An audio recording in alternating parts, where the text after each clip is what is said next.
आलमी योग डे के मौके पर यौम योग के मौके पर दुनिया भर में योगा की शानदार तस्वीरें आई हैं और इस खास मौके पर आंध्र प्रदेश की गीता ने पानी के सहारे चौंकाने वाले आसन किए।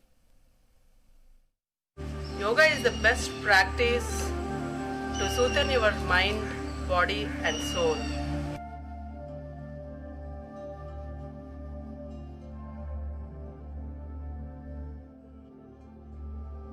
कोरोना बहरान के सबब इस बार यौम योग की थीम घर पर योग परिवार के साथ योग रही। समाजी दूरी की पासदारी को बनाए रखने के लिए किसी बड़ी तकरीब का इनेकाद तो नहीं हुआ, लेकिन लोग अपने घरों में कुनबे के साथ योग करते नजर आए। ऐसी ही एक तस्वीर आंध्र प्रदेश के श्रीकुलम में गीता नामी खातून के घर में देखने को मिली। पानी के अंदर हैरान करने वाले आसन के सहारे वो अपने जिस्म के हर अंग से योग करती नजर आई। इस दौरान खातून ने 5000 साल बाद हिंदुस्तानी सकाफत को बैनुल अक़वामी पहचान दिलाने के लिए पीएम मोदी का शुक्रिया अदा किया।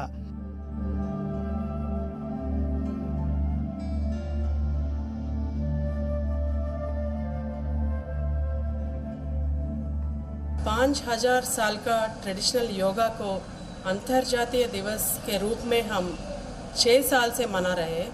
बहुत खुश हुआ मेरे को इस इनके 2014 में।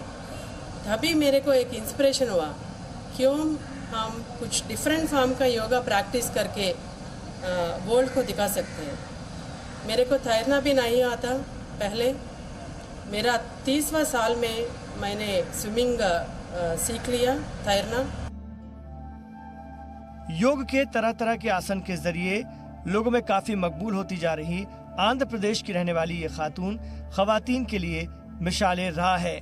इस दौरान गीता ने योग के बेसिक जानकारी सीखने पर जोर दिया। उन्होंने कहा कि बिना सही जानकारी के इसे करना खतरनाक भी हो सकता है, लेकिन कुछ मेडिसिन के साथ अगर हर रोज इसे किया जाए तो सैकड़ों बीमारियों से निजात मिल सकती है।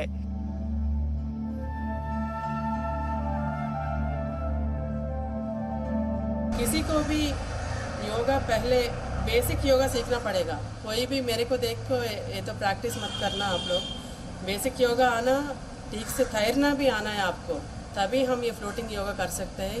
किसी गुरु भी होना है ज़रूर, नहीं तो हमारा हेल्थ भी खराब हो सकता ठीक से नहीं किया तो।